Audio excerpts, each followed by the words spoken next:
Assalamu alaikum, and thank you for staying on a nice afternoon to listen to this talk. I think, I didn't say very much, there's not much to say. I'm not presenting a paper here or research or anything like that. It's more about just introducing a topic. Wendell asked me about 2 weeks ago to bring a sort of psychological element to this talk. I thought it's a Saturday afternoon and try to make it something light-hearted, but with some serious elements to it too. So what I'd like to start with, so I'll talk about happiness, but also a bit about mental health and well-being and so on. So I'm a clinical psychologist. I'm just going to give a bit of a background with that to give you my perspective and why I'm doing this talk today. So clinical psychology, for those of you who might not know, is the appliance of the psychology of science to understanding and resolving human problems. So as a clinical psychologist, I'm trained and expected to be an academic, be a clinician, and be a researcher. That doesn't mean I do all these things all the time, but that's your training. And the idea is that obviously you develop your knowledge in the area of psychological functioning and so on, and then you apply it in your practice. And then you do further investigations based on what you might observe in your practice and what others within your field would have observed, and that feeds back into the academic knowledge. So what I'm thinking, my angle here today is to actually help introduce some of the academic knowledge and some of my observations from clinical practice, and then get you to think about possible research ideas. And on a personal level, the reason I'm here is I've got a personal interest in British Bangladeshis, being one myself. I've observed in my clinical practice some things lately in terms of the mental health issues presented by British Bangladeshis that's made me think about some possible research ideas. And on a lighter side, I was just thinking that I spend all my time helping people deal with problems. Funnily enough, no one ever comes to me and says, I'm so happy I don't know what to do with myself, help me. So it's quite nice for me on a Saturday afternoon to be talking on a lighter topic of happiness as well. Okay. So what I'd like to do with your discs that I hope everyone's got one of is think about happiness and what happiness means to you. So I'd like you to think of a number from 0 to 10. Not any old number, the number needs to reflect how happy you are feeling in your life today. And you can define happiness however you like. It's your measure. For example, if I was doing it, I might say 0 is feeling absolutely miserable and 10 is feeling ecstatic. Yeah? And I'd like you to write that on the back of your desk and keep it for later. Some of you will have a disc that's got a sentence completed with a little picture. Some of you might have chosen to have a blank. So those free thinkers amongst you, I'd like you to kind of fill in your disc with a sentence or a picture, whatever you like. Yeah? So when we're talking about happiness, obviously it helps to define what we mean by happy. So the basic dictionary definition is a feeling or showing pleasure or contentment in something, having a sense of trust or confidence in something, feeling satisfied with the quality or standard of something. But what we want to talk about is more the general use of happy and happiness that we tend to use in terms of talking about things like a sense of the good life, freedom from suffering, flourishing, prospering, well-being, joy, pleasure. You can already see there are lots of words that we can all use to define happiness. And also to think about the difference between transient pleasures, so the moment-by-moment pleasures that you might have. I'm hoping you're all happy because you've been given a nice lunch. I'm happy because I wasn't expecting lunch. So, or thinking about the lasting, longer-term joys in life, for example, your family ties, your achievements, and so on. So psychologists tend to define happiness as a subjective well-being. Ed Diner is quite a renowned American psychologist. I think they nicknamed him Dr. Happiness because of all his studies. And he describes subjective well-being as a combination of life satisfaction and having more positive emotions than negative emotions. And Martin Seligman, who's a leading researcher in positive psychology, has described happiness as having three parts: pleasure, that's what I call the feel-good factor; engagement, a sense of the good life; and meaning, having some purpose in our life. So, when someone says to you, "Are you happy?" what sort of typical responses do you, what sort of typical responses do you get, and how do you feel if someone says to you, "Are you happy?" I think a politician would say, "My wife is fine." Yeah. How do you feel if someone just came up to you and said, "Are you happy?" Say, "Yeah, fine, I'm very happy." Yeah. I think it sometimes tends to be met with a sort of derision and mockery as well, but that's common, because we don't tend to go around saying, "Are you happy?" We ask people, "Are you well?" So if you meet someone, "Good morning, how are you? Are you well?" But we don't tend to say, "Are you happy?" Why? You might want to think about why we don't do that. Is it too deep? Is it too intrusive? We don't. They could offend someone who's not happy. Could put me in a position to make a statement. Yeah. Okay. And so happiness means different things to different people. So those of people of a certain generation might think happiness is a cigar called Hamlet. Can you do this before me? No, it's not. Sorry, I've got a technical assistant here because it wasn't working earlier.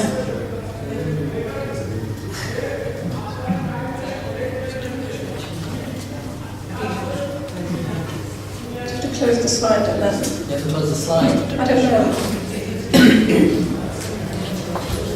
Oh. Where's our second help?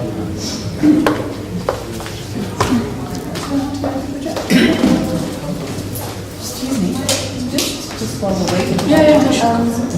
No. Not there, try and get up there. I feel in British society it could be perceived as a bit intrusive. I feel a question like, "Are you happy?" could be perceived, particularly in British society, as being a little intrusive.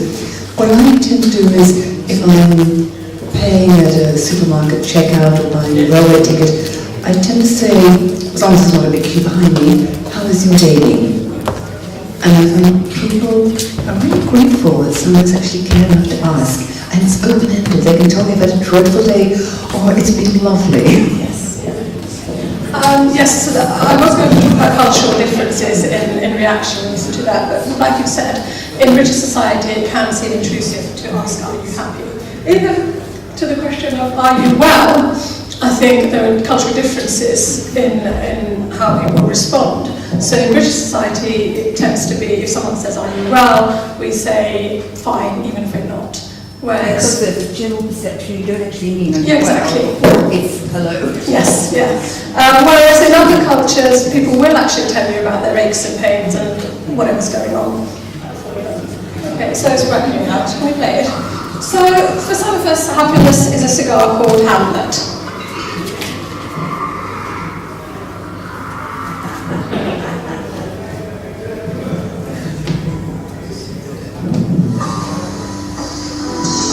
Happiness is a cigar called Hamlet, a mild cigar.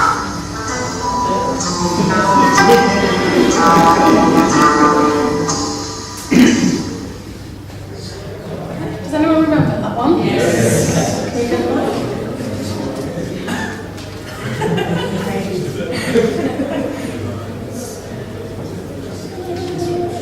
yeah.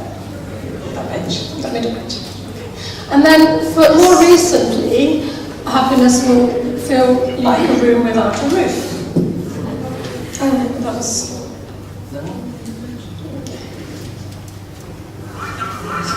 Let's go back. Go back to the slide.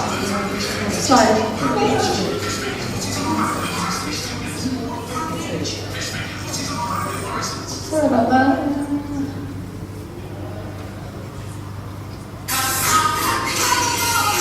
Yes.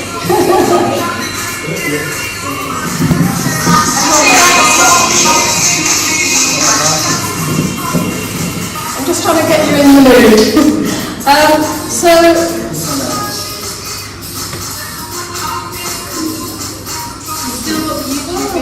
Okay. Stop it now. Stop it now. I can't get you to stop.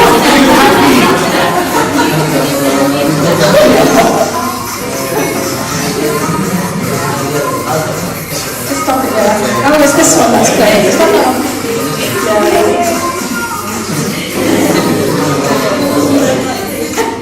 Right, okay. It wasn't going to go a lot smoother than this. Oh, can we go back to...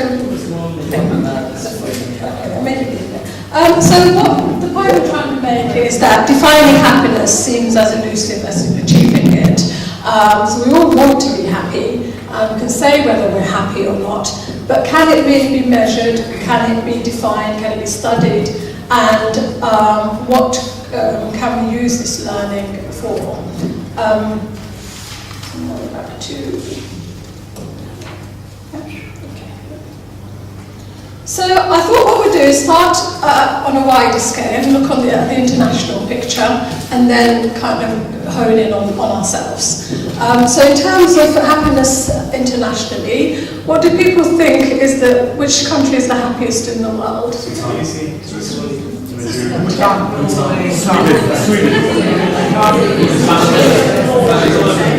some people have read the latest report, it sounds like. I knew everyone. So yes, only yesterday I found out. I don't know when you found out. Yeah, it was after I'd done my talk. Switzerland is now top of the charts as happiest country in the world. But we'll talk about the different scales. Where do you think UK comes in terms of happiness? 200. 200, okay. Where do you think Bangladesh might come? They're more happy than us. Bangladesh is more happy than us. Okay. So I think the thing is it depends what you measure. There are two main scales at the moment that look at happiness. There's the United Nations World Happiness Report, and they look at earnings, living standards, employment, mental health, family stability, and so on. And then there's something called the Happy Planet Index, and they purport to measure what matters to us. So rather than looking at wealth, they look at life expectancy, well-being, and what they call the eco-footprint. And it's an idea about sustainable happiness, whether countries can maintain their well-being. So if we look at the first scale, the UN World Happiness Report, I'm not sure how clearly people can see this, but like I said, this was done before yesterday, when we found out Switzerland topped the chart. But Denmark has tended to be, in the last few years, on top of the charts, and it's mainly the Scandinavian countries. UK comes 22nd, but this year it's gone up to 21. Bangladesh comes around about 108. So that's on the UN chart.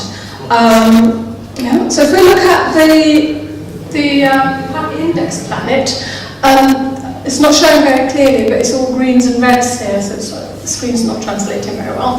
But it's sort of red on that end for unhappy and green for happiness. And you can see it's a slightly different picture here. And what you're tending to get is the North American countries are happier, and the Asian countries are happy too.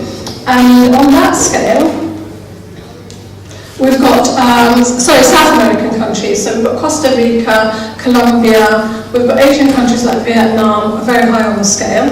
UK comes 41, and Bangladesh comes 11th, which is way above UK. So it sounds like Bangladesh is doing better than us on that scale. Okay, so what some people have thought is, well, let's ask people in Dhaka, are you happy?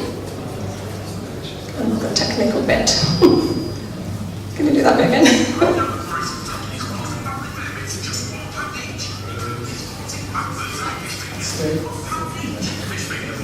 I couldn't get rid of the adverts, I'm afraid.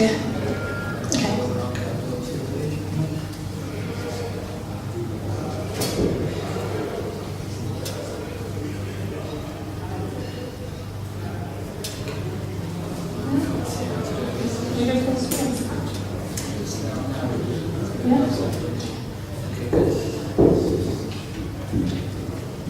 I'll just let you watch this for a few minutes.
যেহেতু পড়াশোনা শেষ করতে পারিনি, ভালো চাকরিও পাবো না, আবার একেবারে মানে বকলম না আছে আমি যে কোনো কিছু মেনে নিতে পারবো পড়ার জন্য।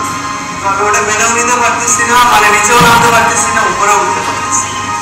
ও কি কারণে আমি বর্তমানে ম্যারেজ করেছি, আমি আমার ওয়াইফের ম্যারেজ কার্ড রিটার্ন করতে যাচ্ছি সেই হিসাবে।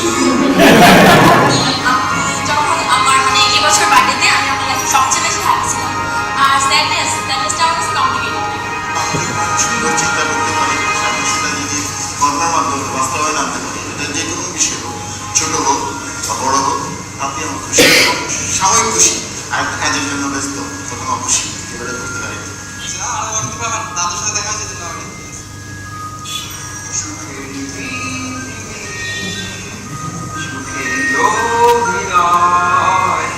যত আড়ালে রাখো আসলে কেউ সুখী নয়। এই মুহূর্তে খুব একটা সুখী নেই, পরীক্ষা চলছে।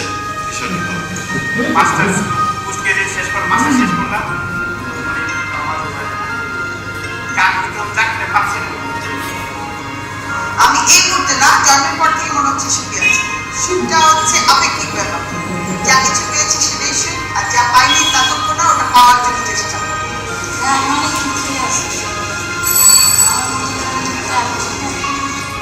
আমি জীবনে ভোগ করতে পেরেছি মানুষের, অনেকে আমাকে মাঝে কথা বলেছে, বিভিন্নভাবে আমাকে অপমান করেছে। আমি তবু হাল ছাড়িনি, আমি দেখেছি আমি পারবো না, মানুষ পারে না।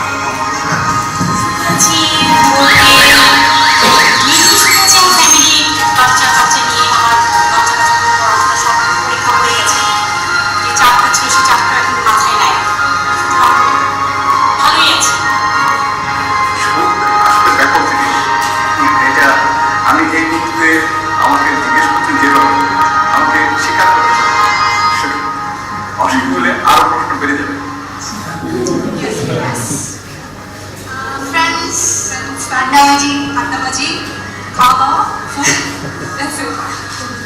হ্যাঁ, আমি বর্তমানে সুখে আছি, তবে আমার একটা সুখ না, আমার সমস্ত যারা আশেপাশে আছে সবাই সুখে থাকি। বর্তমানে যে বাংলাদেশে ধর্মগ্রন্থ উঠতে রাখি, এটা এই অবস্থা যে আমরা যারা নিম্নবিত্ত বা মধ্যবিত্ত তাদের জন্য পড়াই করা সব বিষয়ে ভালোভাবে পড়াই করা সম্ভব না। সেই হিসেবে আমি সুখে না, কিন্তু আমার ব্যক্তিগত আমি সুখে আছি আমার স্টার্ট হিসেবে। হ্যাঁ, ভালো, সব মিলিয়ে ভালো, স্টাডি নিয়ে আছি, ভালো পড়াশোনা, ফ্রেন্ডস, এই তো। আমার মনে হয়েছে স্বামীকে নিয়ে ভালো আছে। আমি মনে করি সোফার আমি যতটুকু চেষ্টা করেছে এবং যতটুকু ইনপুট দিয়েছে লাইফে, সেই অনুযায়ী আউটপুটটা এসেছে এবং I am satisfied with that, that's why I am happy. Yes, of course, I'm 60 years old. সুখে নাই ভাই, বরং ওই যে চাকরি নাই, বর্তমানে যে বাজারের পরিস্থিতি এই হিসাবে তো সবচেয়ে কষ্ট হচ্ছে। আমার দুঃখ বলতে আসলে একটাই, আমি একসময় মেডিকেল স্টুডেন্ট ছিলাম, Pabna government medical college student ছিলাম। বাবা মার এগেনস্টে, ফ্যামিলি এগেনস্টে আমি বিমানবন্দরে এসে চলে এসেছিলাম, এই সেক্টরে এসেছি। তো বাবা মাকে একটু কষ্ট দিয়েছিলাম, এটা হচ্ছে আমার কষ্ট, এটা আমার 10 সালে 21শে নভেম্বর এই উত্তরার যশোমন্দিরে রোড অ্যাক্সিডেন্ট করে আমার হাজবেন্ড মারা যায়। এটা আমার বর্তমানে সবচেয়ে বড় কষ্ট।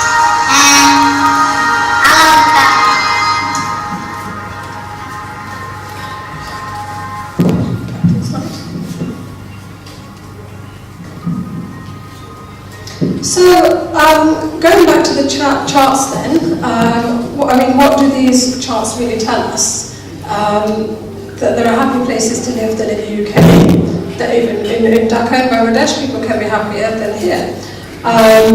But it doesn't really tell us much more than that. So what we need to do is try to understand what the possible contributors to subjective well-being, which I'm going to use interchangeably with happiness, how we get a deeper understanding of subjective well-being than what we get from these charts.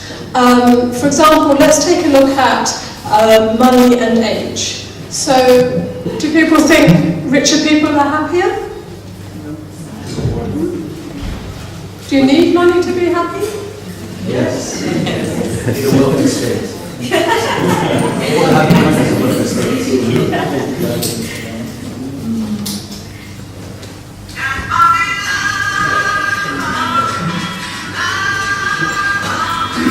Can you turn off?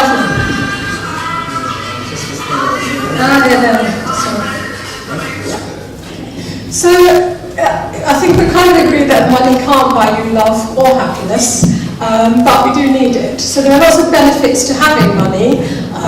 You can, acquire a higher education, you have a better choice of where you decide to live, you can resolve a lot of the challenges that poverty might bring. People often say it's easy to say you don't need money if you have it. But are wealthier people actually happier? If we look at in the UK, or in sort of Western countries, over the past 50 years, the average income has tended to double, but on average, people haven't grown any happier. And in fact, in the developed world, you've got more depression, more alcoholism, more crime. So if we take a look at age,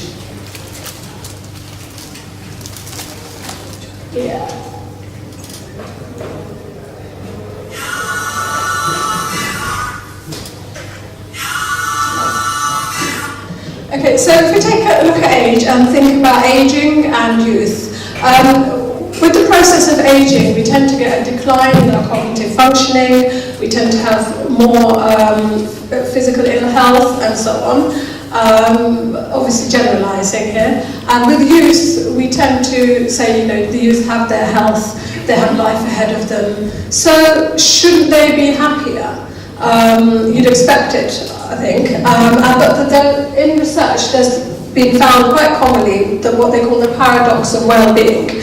And it tends to show that older people express higher levels of subjective well-being, despite illnesses, and despite the fact that objectively their life circumstances are less positive than younger people. So a lot of over 65-year-olds will say life is more satisfying in spite of illness or loss. They feel more confident, they feel less encumbered with responsibilities of family, job, the pressure to achieve. They find new interests and they feel a sense of contentment and fulfillment. So what makes us happy? I'm not sure how well people can see this kind of mind map. I'll kind of read out some of the things because it's not very clear. I was hoping to have a poster somewhere. So what the general impression is that there are lots of factors that go into making us happy. It can be your mindset, your attitude towards life, it can be your interactions with your peers, with your family, with your friends, with society in general, your interactions spiritually, if you have faith.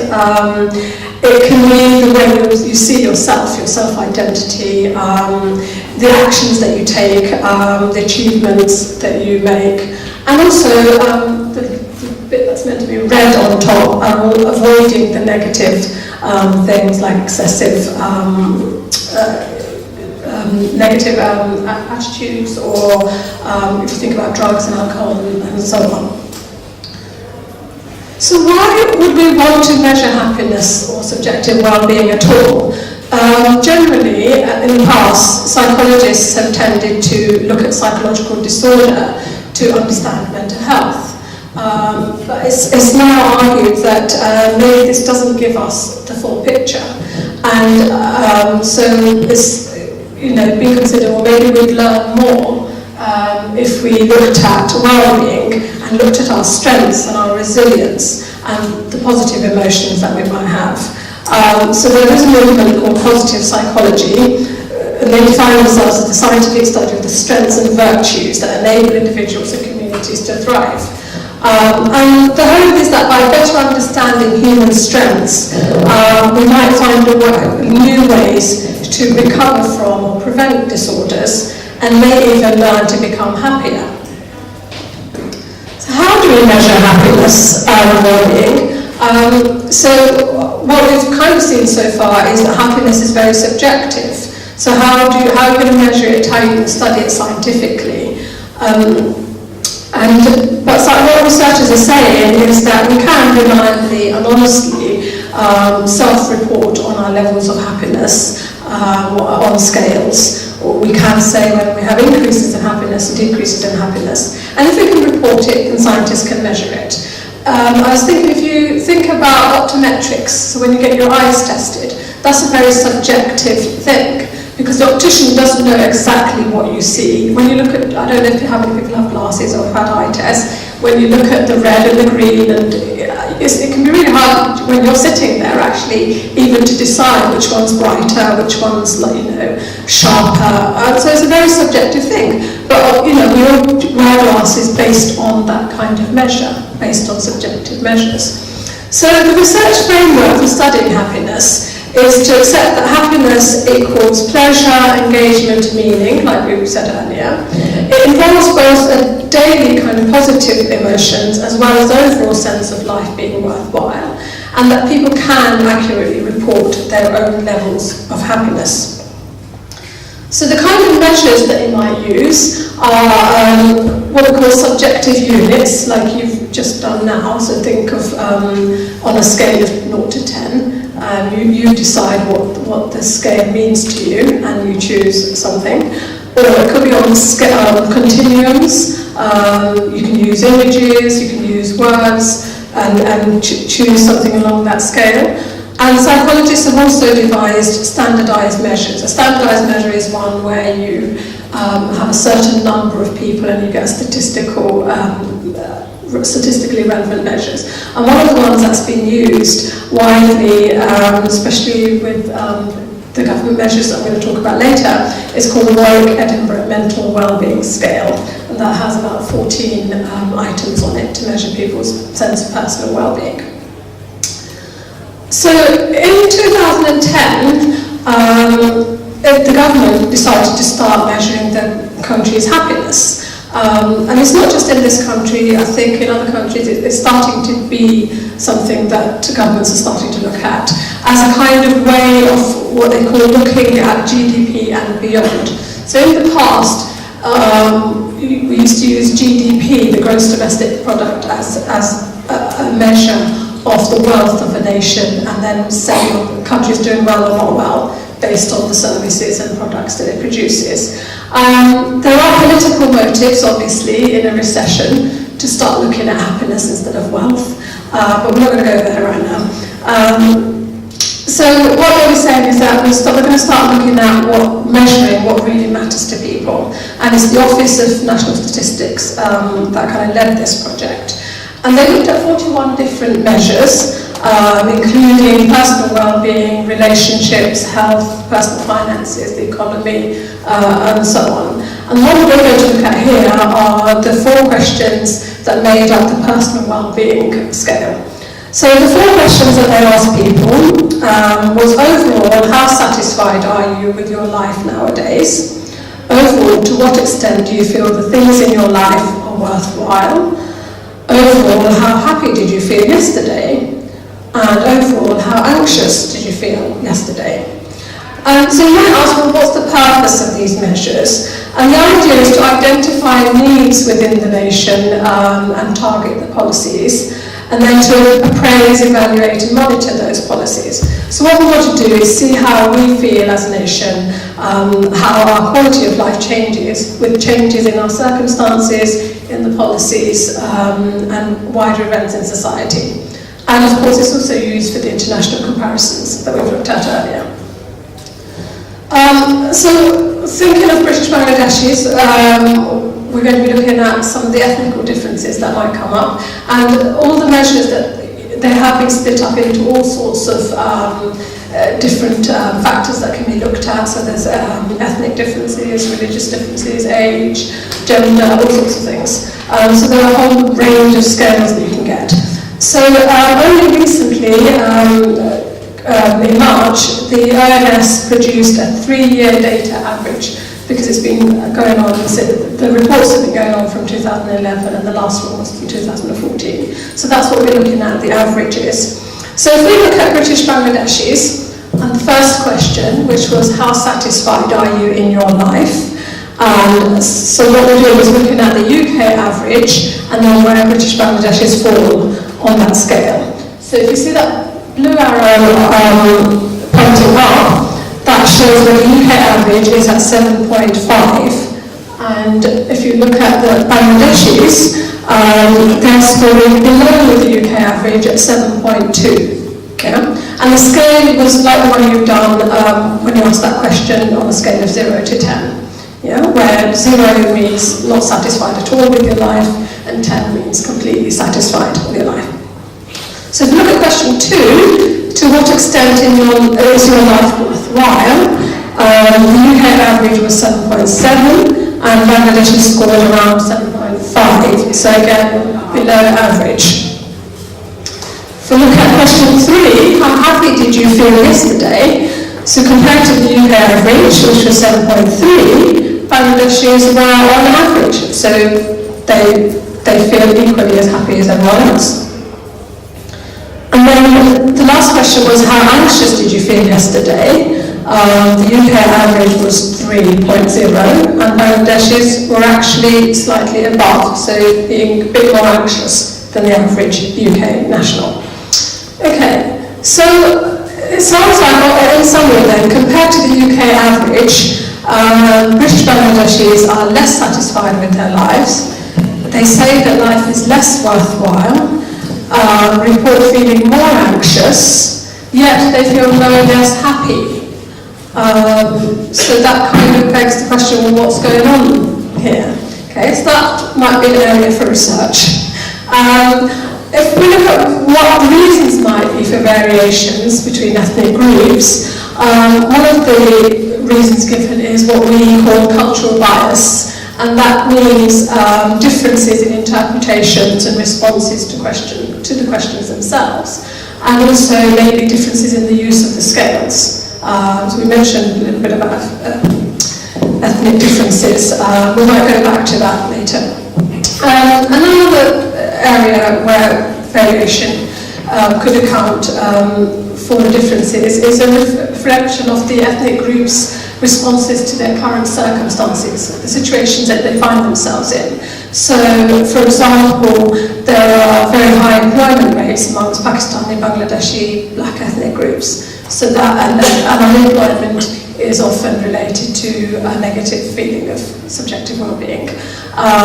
Pakistani and Bangladeshi groups report the highest rates of poor health, limiting and long-term illnesses, disabilities, which can also be associated with their assessment of their subjective well-being. So, are British Bangladeshis happier than those in Bangladesh? So what we've seen so far is, at least compared to Dhaka, maybe not. And if not, we might ask the question, well, what are we doing here? Should we all go back and live in Dhaka? And some people have thought of that, and it's called reverse migration. And I'd like to show you an example of someone who has. And so to think about whether it might be better quality of life. I don't know if some of you might know this person personally, because I think it's from East London. But I'll just play you a little clip of an interview in 2011 with Mr. Ashraf Ali and his family. Oh wow, we're at this one. Is it all there?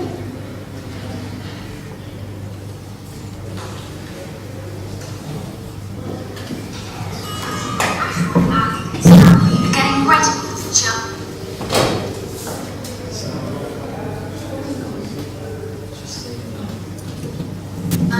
Lifetime. You want to help Becky with the packings? years, migrants from Bangladesh have come to Britain in search of work, education and a new life. But now an increasing number of young British Bangladeshis like the Annies are reversing the trend and moving from Britain to Bangladesh, where they now believe that they can enjoy a higher standard of living. The cost of living is still lower over there, so you can afford luxuries for your family. If you have a bit of money, you can have a much more relaxed and Big house for the same salary that you were on over here. And drive, so I mean. Yes, in the past it's relatively unheard of for people to go back. Although the move will make them instantly wealthier, Ashraf's wife Faria is more apprehensive about going back. That's because she left Bangladesh relatively recently in 2007 to marry Ashraf and only now feels settled in Britain. What would you say is difficult about moving from Bangladesh to the UK? the first thing was I had no one here. Both my family and friends, everyone was in Bangladesh. Now that I have made friends, now that I am so close with my husband, as part of the family, it's all very, very difficult. Ashraf isn't taking the family move lightly. Although his well-paid job as an accountant would protect his family from many of the downsides of life in Bangladesh, the country is still developing and has had over the years its fair share of problems. What are other downsides about moving? Say healthcare, provision of healthcare. Yeah. You can afford to get private healthcare. You hear malpractice and mistreatment of patients, especially with the young family. I think in all other situations, it's definitely you hear of crimes and products.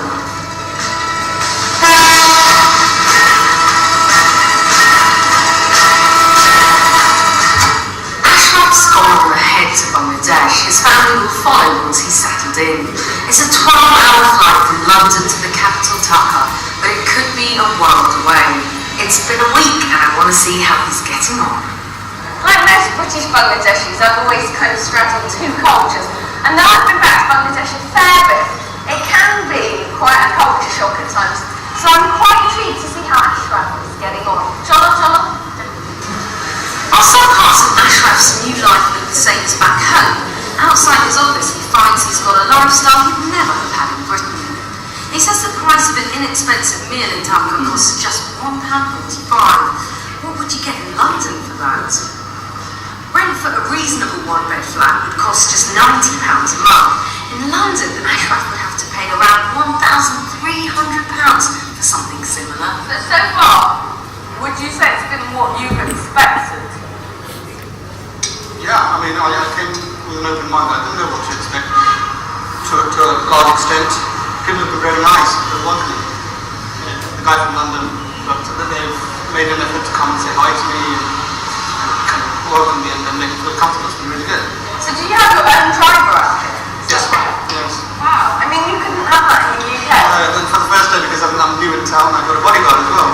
No way, you got a bodyguard and does that make you feel a bit grand? Yeah, like uncomfortable. A bit like you were like a superstar? It does a bit, but I suppose it's just because I'm new in town. But it's not all positive.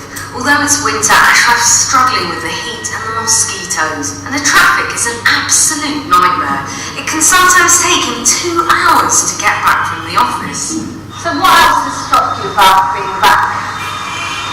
I think I'm much more appreciative and grateful for everything I have. I have a good job, I have family support, I can afford a car, a big house. Whereas a lot of people here live below the poverty line. And for them, all the things that I enjoy and take for granted beyond their dreams.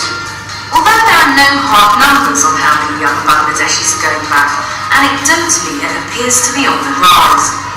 Ashraf's brother has already made the move from London to Bangladesh, and his cousin is hoping to follow in January.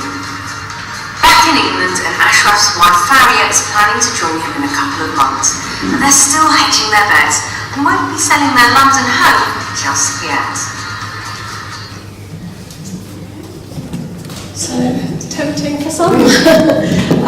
So, I think the question is, I suppose, is how realistic is it this is one person who's actually I've had recent communication with Mr. Ali, and the update is that he's very happy in Dhaka. He's got a high-profile job in an international accountancy firm, and he's not coming back. But I think we have to kind of think about how realistic that would be for most of us. Probably not very realistic. So what we need to do is think about, since we are here, what could be making us unhappy if we are unhappy? And so some of the things that we can talk about are things like current circumstances. As we've said, that's one of the things that comes up when we look at the reports of the nation's well-being. It could be, the state of your work situation, your relationship, your physical health, and so on. And it can also be about your personal expectations not being met. And another thing I wanted to introduce was the idea of status anxiety. Alain de Botton is a modern-day philosopher, and he coined the phrase status anxiety as like a new disease. And what this is like a desire for people in the Western world to climb the social ladder, and the anxieties that might result from having a focus on how one is perceived by others. So, what are the consequences of being unhappy? Most of us, I think, tend to, get on with life. We have our ups and downs. We tend to kind of, deal with them and then carry on. But sometimes, if there are difficulties and people don't deal with them, they can present as anxiety and depression at a clinical level. So 1 in 4 GP visits in the UK are related to anxiety or depression issues. Mental illness is seen as one of the main causes of unhappiness around the world, according to the World Happiness Report, and seen as the single biggest determinant of misery. In Britain, 1 in 6 adults and 1 in 10 children suffers from depression or a crippling anxiety disorder. And a third of families will include someone who is mentally ill. If we look a bit more closely at British Bangladeshi community and some of the mental health issues that might come up there, this isn't an exhaustive list, but some of the things that have been observed are a sense of isolation and loneliness, which might come from an absence from the social support networks that people who've moved here might not have, that they might have had in Bangladesh. And this is probably more common amongst women who might not go out as much of a certain generation. We see what psychologists call somatization, so people present with physical symptoms rather than describing the underlying emotional unhappiness or other issues that might be going on for them. There might be the negative mental and physical impact of the socioeconomic situation that people find themselves in, whether that's to do with their housing, their employment situation. There might be unmet expectations or crushed hopes about thinking that life would be better here and maybe not being so. There might be a loss of self-esteem if you had a good job and qualifications and so on in Bangladesh and then expected to come here and pick up from where you left, and then that doesn't happen. There might be stresses in trying to retain your own identity in a different culture and environment. Sometimes that environment might be hostile. There might be intergenerational stresses related to acculturation, meaning when people from one culture try to adapt to another culture. And this might be regarding religious practices, cultural practices, and so on. It's quite common for British Bangladeshis to live in an extended family structure. That can have its pros and cons. It can be supportive, but it can also be stressful. And maybe that's not always recognised. There might be stigma and pressures to keep problems within the family. We talk about izzat, meaning your honour. So if people even do observe problems within the family, they might not want to take that outside the family. And there might just be a poor understanding of mental health and illness in itself and what the services out there might offer. So Obviously, we can't avoid looking at the cost of mental illness because that has an impact on what services are offered. So far what we're seeing is that mental health is presenting as one of the greatest challenges that the current and future generations will face. It can be a burden on the health, economic and social terms. The financial cost of mental illness, looking at just poor mental health, mental illness itself, it costs a 4% reduction in the GDP. But then you also get crimes committed by people with mental illness, which can cost 2% of the GDP, and the physical health that might be related to mental health problems. That's not the counselling and looking after people when they're mentally ill, but seeking more help from A&E and so on. So, huge costs. I'm not an economist, so I don't know exactly how much that would account to. So, we also need to look at the societal costs. So, if we're saying that people with mental health problems are more likely to get involved in crime, or may face addictions, they may not manage their physical health problems as well, as someone who's not mentally unwell. They may have poor relationships, you may see an increase in domestic violence, and it has an impact on unemployment. So I think the statistics show that almost half of employee sick days are related to a mental health issue. So I don't know how many of you have duvet days, but that's a mental health sick day. Okay. So looking at Bangladeshis again, we need to kind of think about whether the existing services meet our needs. On a general level, we've got about 7 million people in the UK suffering from mental health conditions, but only 1 in 3 will receive treatment. These figures come from Professor Lord Laird. I don't know if people have heard of him, but he's a well-renowned economist who advises the government on a lot of its mental health policies. There are cost-effective treatments that exist to treat depression and anxiety, but what we've seen in the past is that there hasn't been equality in the spending on mental health compared to physical health. And there have been policies coming up that talk about parity of esteem, so trying to treat them equally, and you will hear some potential governments saying we'll spend more on mental health than others.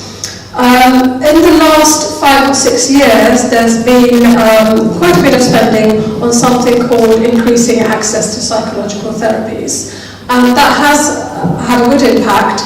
And before, if people had mental health problems, they used to go to their GP and then they'd get referred to what we call secondary care services. But the IAPT program is based more on primary care, so it means that you go to a GP and there are counsellors and therapists and so on that are based at your GP. So it's less stigmatising, it's more access, and it's reaching out more to people.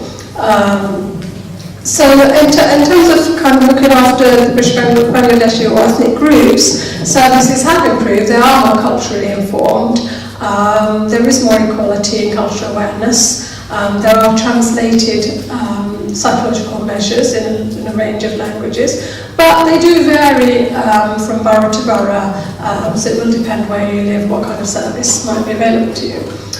There are some good initiatives around, so I work in Wandsworth, and we have some good, what we call co-production initiatives, and one of them is a collaboration between the IAP service and the local community. So what we were finding is that, for example, Muslim men would talk in a mosque about problems, but they wouldn't refer themselves to their GPs and so on for any mental health issues.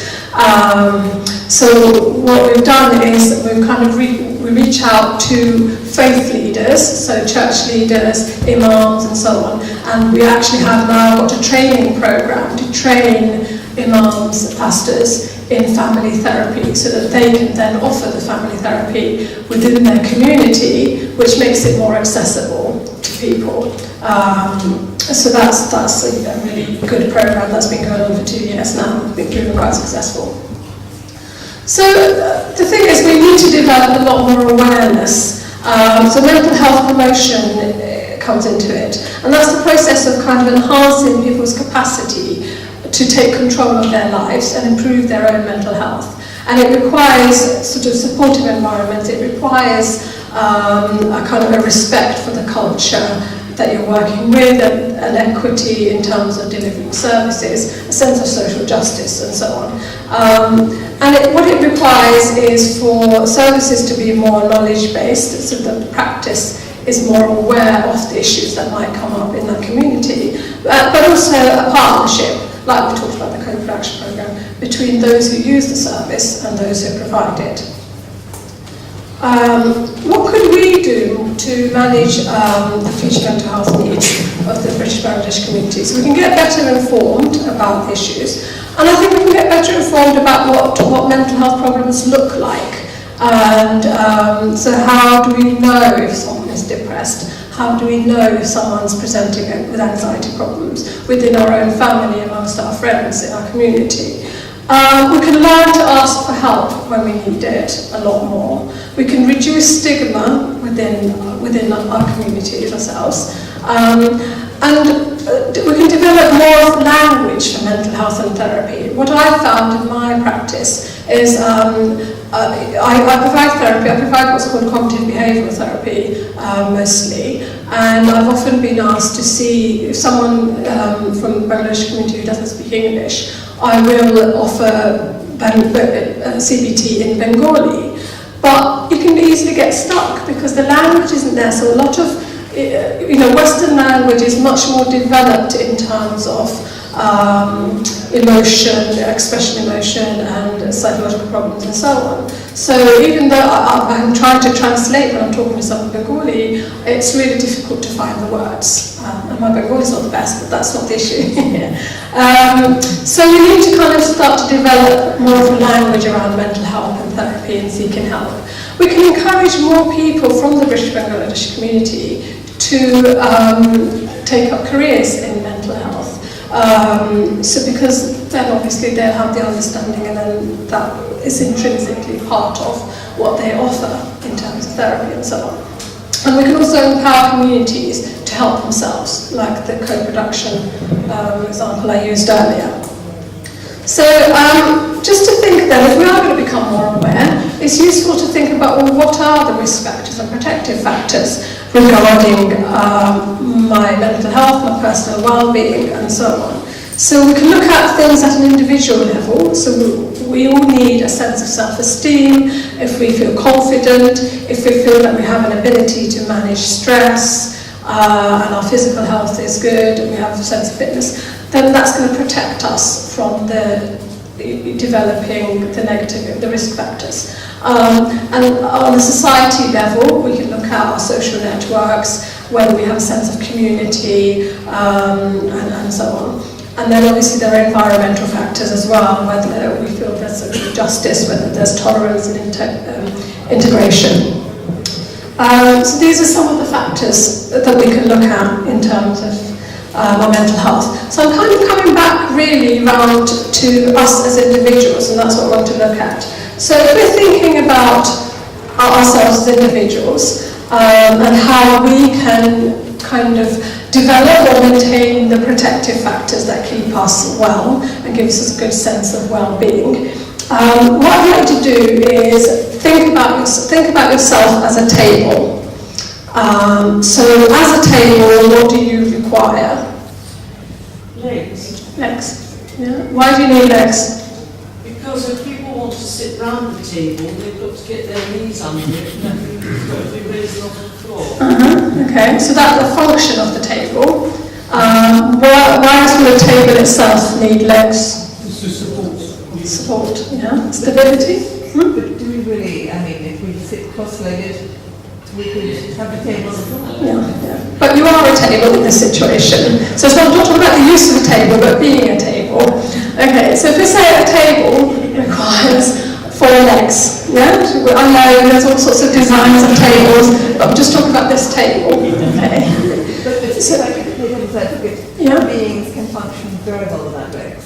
Human beings can, yes, yeah. I'm not talking, they can, but I'm talking about just, yes. I totally agree with you. People can have disabilities and still function very well. Okay, so if we think about a table, it requires 4 legs. And what happens if I remove one of the legs of the table? I think if it's got 3 other legs, it'll manage. It'll manage.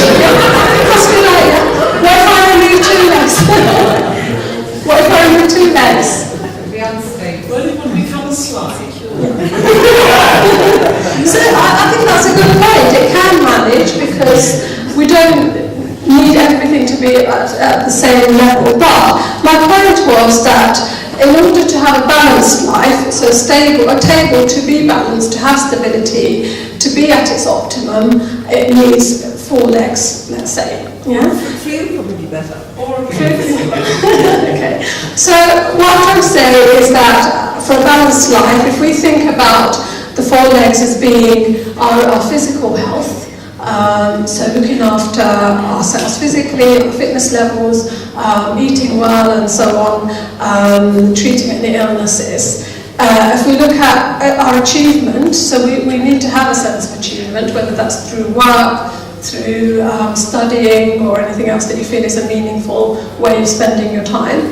We need to have a sense of connection, and that's connection and closeness to friends and family, to your society, to the environment that you're in. It can be a spiritual connection and so on. And then we also need a sense of enjoyment. So we need to feel like there is some pleasure in life, something to look forward to, and so on. So what we're saying is these are the things that we need for a balanced life.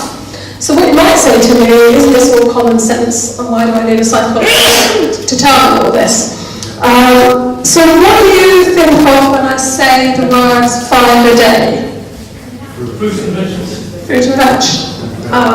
What about it?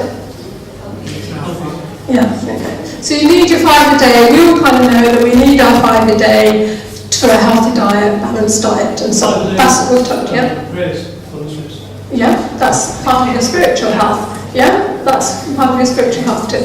Okay, so we know these things, but how many of us actually take our 5 a day? Just the one. Right, but most of us don't. And why don't we? If we all know that's what we're supposed to do, why don't we do it? Unhappy. It may make me unhappy because I may not like it. Yeah, so it would be counterproductive. Yeah, so we make choices about what we eat. We might not. So although the point is that although we're aware of what to do, in the same sense with our well-being, we know roughly what keeps us well. We don't always do what we should do. And this kind of brings me back to my triangle that I started with. And so one of the reasons that as a clinician I would be seeing people is because they're not getting that balance, or there's some problem, and so on. But what I want to go back to in terms of the British Bangladeshi community is to kind of think about, well, what can we investigate within the British Bangladeshi community in terms of their mental well-being, in terms of their sense of personal well-being, that will help future generations, help us in the future, help us avoid potential problems. And a couple of the things that I'd like to suggest from my practical clinical experience is that I'm seeing more and more intergenerational issues that are coming up. For example, differences between generations in a family in terms of their expectations. So older adults might be expecting younger members of the family to be looking after them, but the younger members might not have that same expectation. And there might be changes in gender roles as well. So I think, British Bangladeshi women might be achieving more and have different aspirations for themselves than maybe their family might expect from them or want from them. So what I'd like you to do is think about, if you were asking a researcher to look at British Bangladeshi community, what sort of things do you think in terms of mental well-being, personal well-being, would you want a researcher to look at? And I do have evaluation forms at the end. If you have any ideas, I'd appreciate them, but if you'd like to talk about them others. Could you answer at the end? You can suggest some things now, but you can also write things down. Yeah. Okay, thank you for that. Just So that's something to just for you to think about. And then I'm coming to them. So I want to go back to your discs because I didn't want to do a happiness talk and not leave you in a good mood. So if you go back to your discs, what I'd like you to do now, what I've been saying is about thinking about how you can improve your own mental well-being. So if you look at whatever number you put on the back of your discs, what I'd like to think about is where would you like to be on your happiness scale? So earlier you put where you were. So I'd like to think about where you'd like to be and what do you think you can do or how can you feel differently to raise your happiness rating by 2 or 3 points. Yeah? Yeah. And then if you want to later, you can talk to people about your actual statement that you chose and why you chose it. I think we've run out of time for that. Okay. So the message that I'd kind of just like to leave you with is the idea that prevention is better than cure, regarding when it comes to our mental health, and physical health actually, and the idea of taking responsibility for ourselves as much as we can. That's not to say we don't seek help when we need it, but being aware more of what we need for a balanced life, and getting a better balance between your income, your relationships, your mental, physical health, and your spiritual health as well. Okay. So since the people in Dhaka were so happy, I'm just going to leave you with them. Okay. Just play it. And maybe as British Bangladeshi, we might want to make our own video, like people in Dhaka have. Thank you.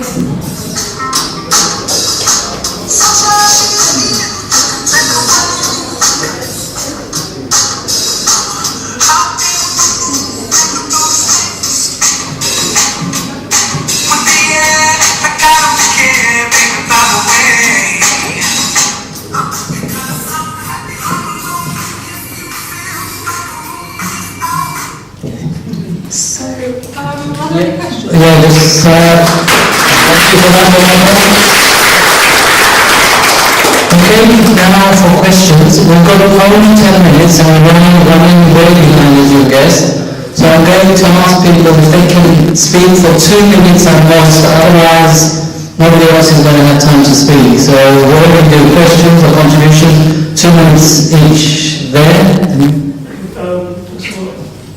Very interesting to listen to the idea of mental health. It's interesting to listen to your idea of mental health and stuff. But what I found was it was purely conventional. It was a very sort of Western model of mental health.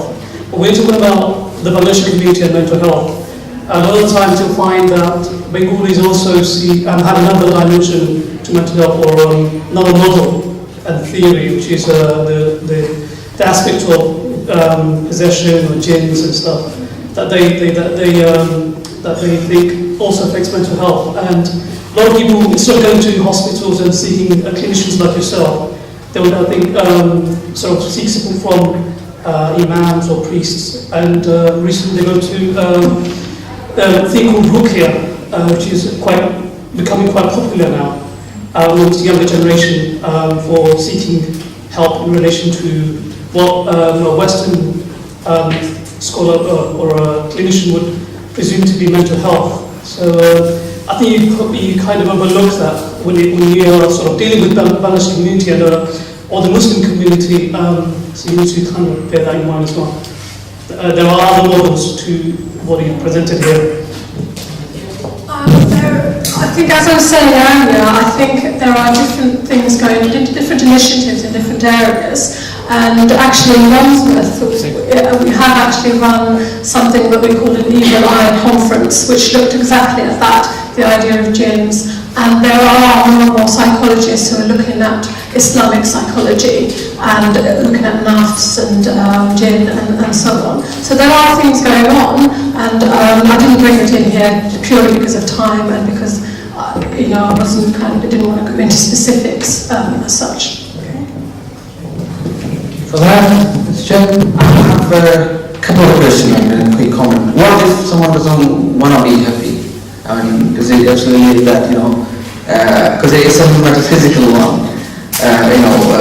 For example, that brings me to the notion of the sense of sin, S-I-N, sin, excuse my pronunciation, sin. That plays a big part in the first generation's mind.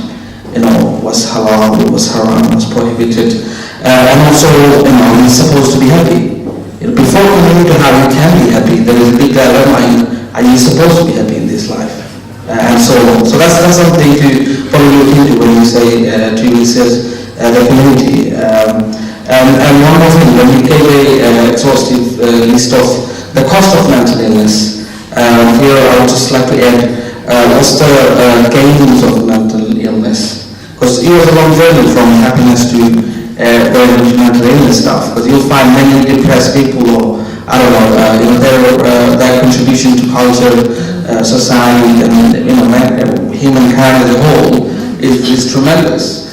So that's another thing. I know mental health is a whole big industry. And another one I like analyzing is Maslow's hierarchy of needs. I'm sure you must be aware of self-actualization, and that probably relates to more of our second or third generation, where we want to find a sense of identity. But overall, it's a brilliant presentation, and I'm glad we stayed back. But one final point is in terms of the samples of various countries, I would say these are like gross generalization, especially in Dhaka, where you probably manage to see how many people could be in the camera, and you would never dying in the streets just about 48 hours period.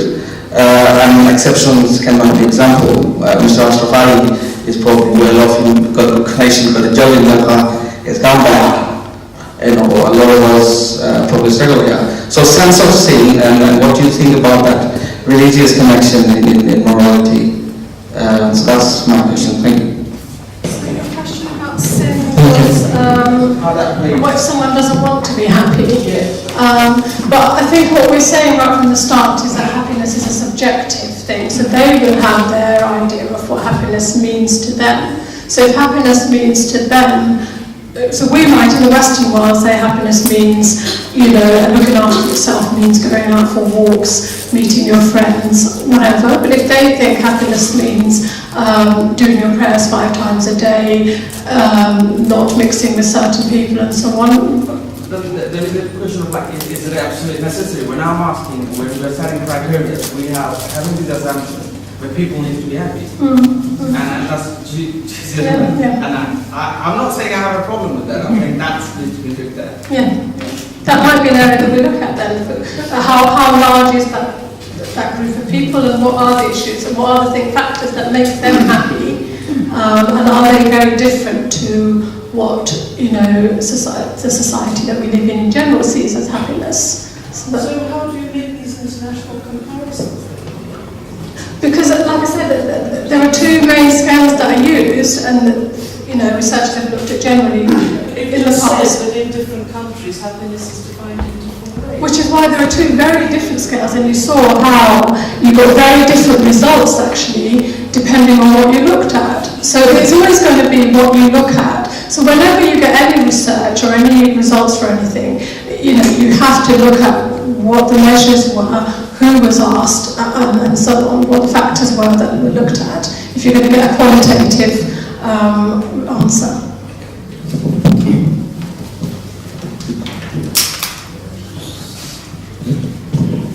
Thank you. I wanted to raise a point about St John's Wort as a very practical suggestion of people with self-help.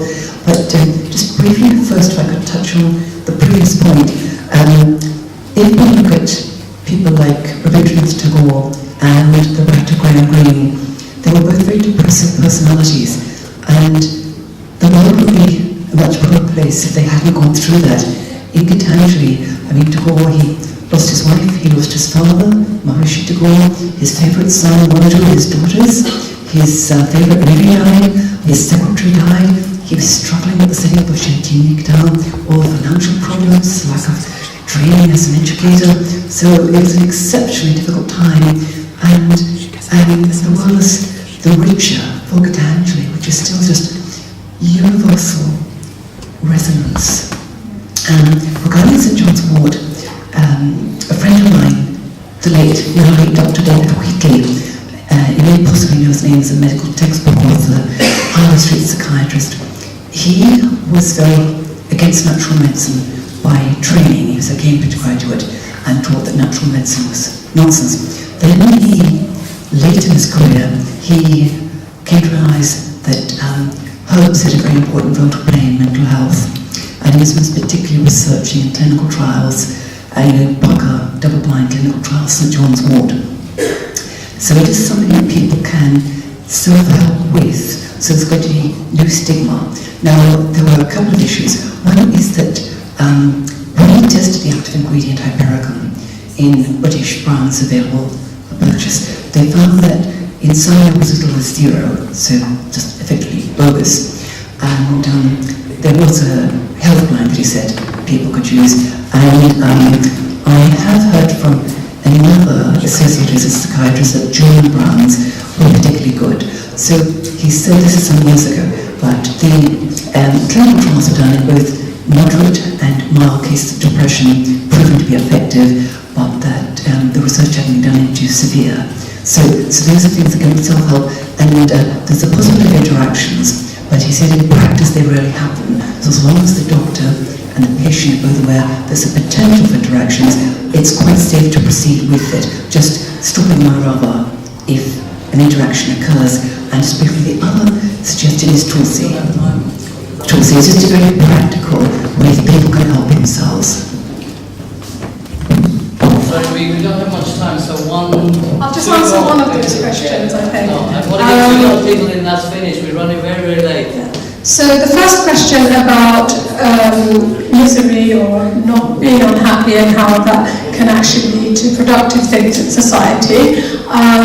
Yes, I think that there are just a couple of examples you gave, but there are numerous examples of artists, writers and so on who would have turned their unhappiness to their creation, their art. But I think the question you might ask is, did they choose their situation or did they make use of their situation? In his case, he deliberately put himself in situations. Right, and he did that for his art, yeah. So that's a choice again, yeah.